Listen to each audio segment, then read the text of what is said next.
Joining me in the studio right now is Ethan Schmidt. So tell me, Ethan, how does the trade with Zack Greinke and the Astros affect both teams, the Astros and the D-backs?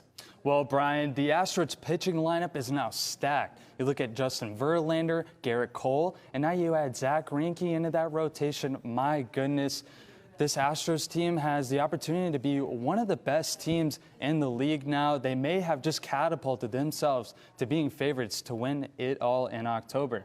But now, on the other hand, the D-backs get a haul in prospects. They bring in 4 prospects from the Astros, as you mentioned, taking Houston's number 3, 4, 5, and 22 ranked prospects, respectively. And how about that top prospect swap between the Mariners and the D-backs as well?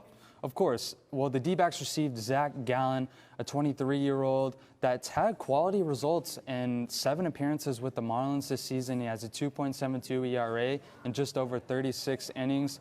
While the D-backs do give up one of their top prospects, hitting prospects, and shortstop Jazz Chisholm, but Chisholm has dropped out of the top 100 ranking prospects list recently.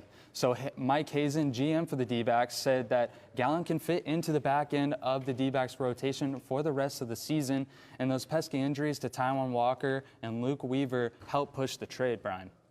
And how about the Caballero and Leake trade as well? Definitely. Well, Mike Hazen tried to bring in some answers, and I think he did so at the trade deadline yesterday.